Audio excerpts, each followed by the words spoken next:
Bonjour à toutes et à tous, je bénis Dieu, le Père de notre Seigneur et Sauveur Jésus-Christ, qui nous renouvelle encore sa grâce aujourd'hui en nous permettant de pouvoir partager sa parole. Je le prie afin qu'il nous accorde sa paix et qu'il nous multiplie ses grâces. Que le Saint-Esprit soit au contrôle de tout ce qui va être dit, qu'il dispose nos cœurs et nous inspire afin que nous puissions recevoir la pensée de Dieu. Nous refusons tout ce qui n'est pas de Dieu qui voudra apporter distraction. Nous prions que Jésus seul reçoive toute la gloire et que lui seul soit honoré à travers ces temps bénis. Donc, nous allons continuer notre exhortation sur le thème « Seigneur, que veux-tu que je fasse ?» Et comme texte de base, nous allons lire dans l'épître de Paul aux Thessaloniciens, première épître de Paul aux Thessaloniciens, au chapitre 4 du 1er verset au 12e verset. Lisons. Au reste, frères, puisque vous avez appris de nous comment vous devez vous conduire et plaire à Dieu, et que c'est là ce que vous faites, nous vous prions et nous vous conjurons au nom du Seigneur Jésus de marcher à cet égard de progrès en progrès. Vous savez en effet quels préceptes nous vous avons donnés de la part du Seigneur Jésus. Ce que Dieu veut, c'est votre sanctification, c'est que vous vous abstenez de l'impudicité.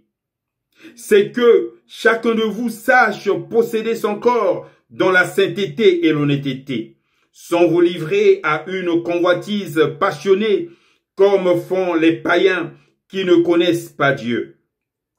C'est que personne n'use envers son frère de fraude et de cupidité dans les affaires, parce que le Seigneur tire vengeance de toutes ces choses, comme nous vous l'avons déjà dit et attesté.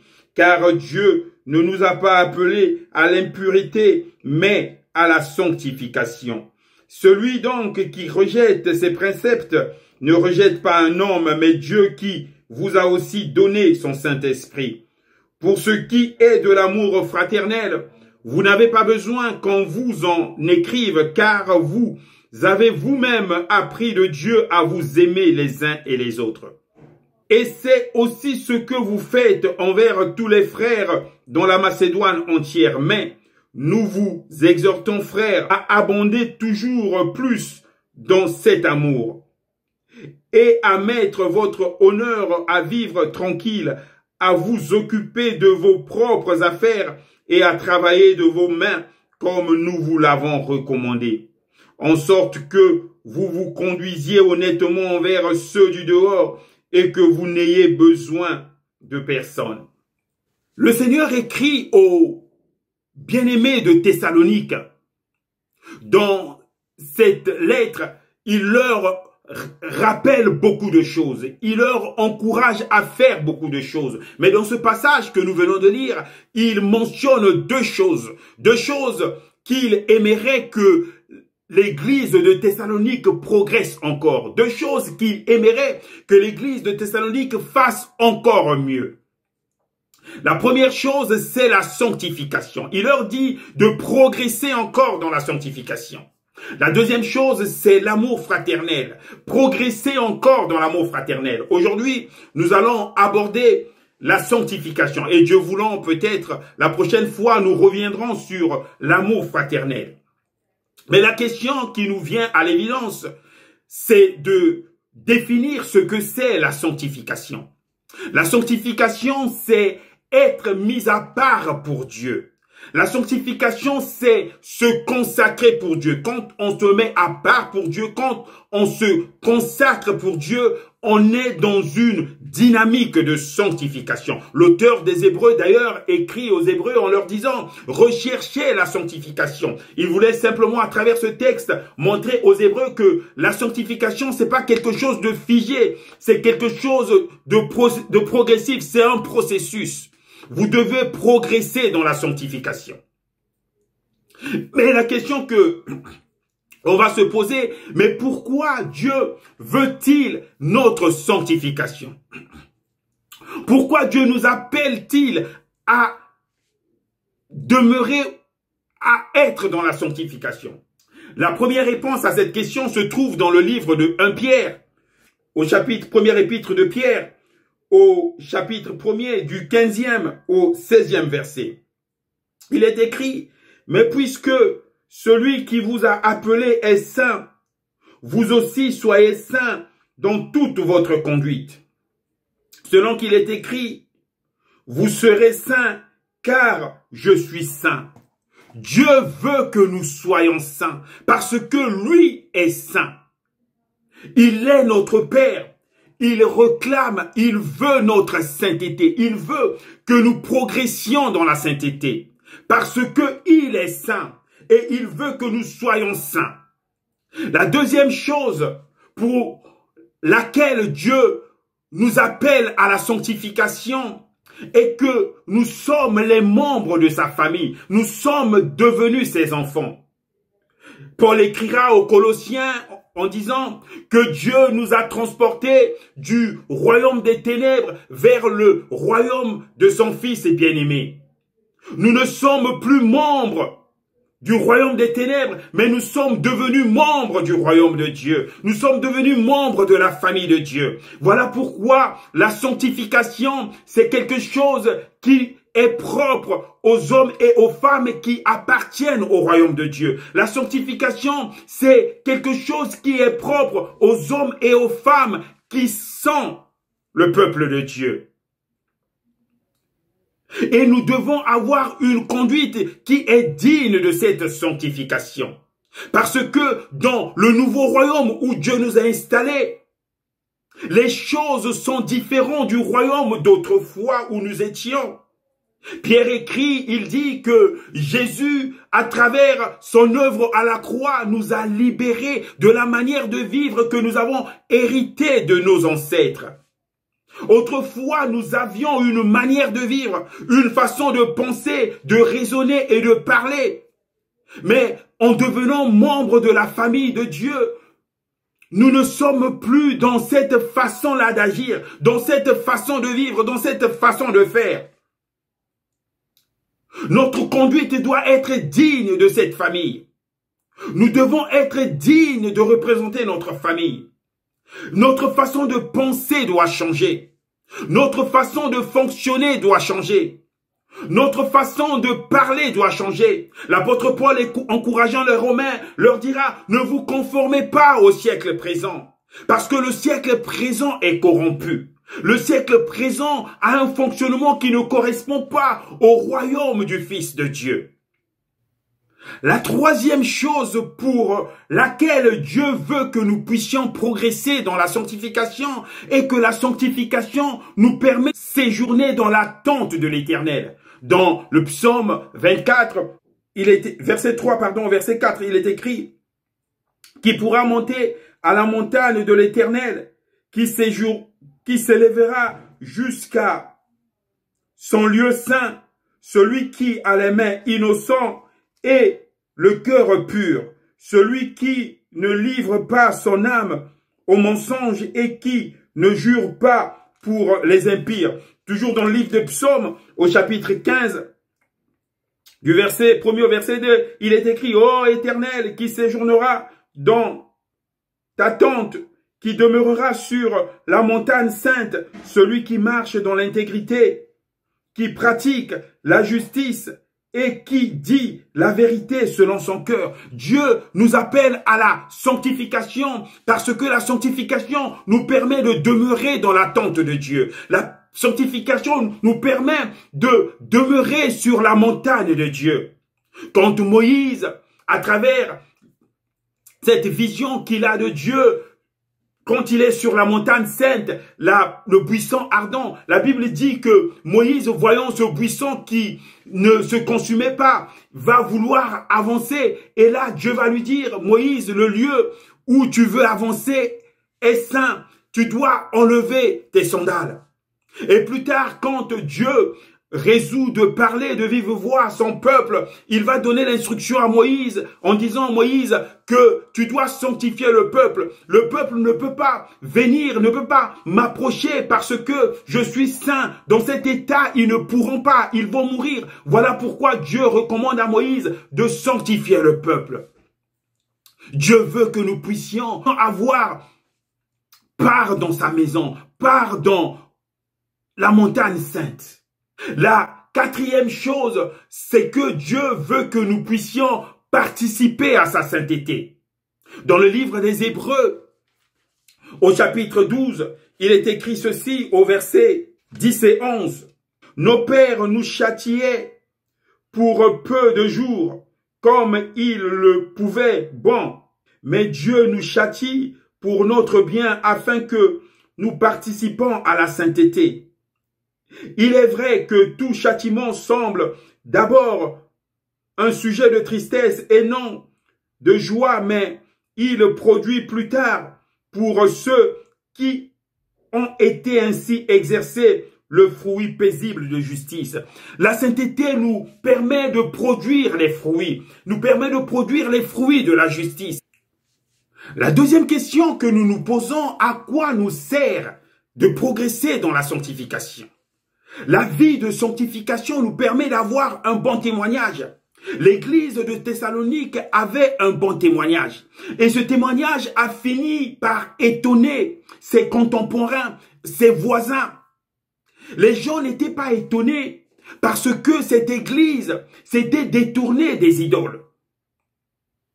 Les gens étaient étonnés par rapport à ce qu'ils étaient devenus. Cette église pouvait se détourner des idoles pour aller servir encore d'autres idoles.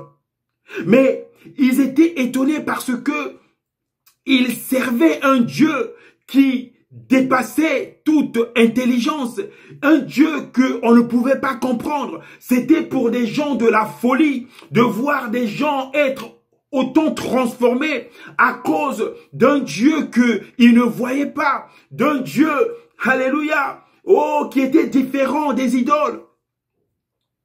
C'est parce que ils étaient devenus de modèles pour toute la région de la Macédoine. Ce n'étaient plus les mêmes hommes. Ils avaient un témoignage. Quand l'évangile a commencé à se répandre, la Bible dit qu'à Antioche, on a appelé les disciples de Jésus les chrétiens parce qu'ils marchaient comme Christ. Ils avaient un bon témoignage. La sanctification nous permet de gagner les gens sans parole. Rien que à travers notre conduite, à travers notre comportement. À avoir de l'estime des gens du dehors. Les gens du dehors nous apprécieront parce qu'on aura un bon témoignage, parce qu'il trouvera en nous quelque chose qu'ils ne trouvent pas dans le monde. Parce qu'ils trouveront en nous des hommes et des femmes différents, des hommes et des femmes intègres, qui vivent dans la crainte, qui vivent dans l'obéissance, qui ne sont pas dans la débauche, qui ne vivent pas dans l'impureté.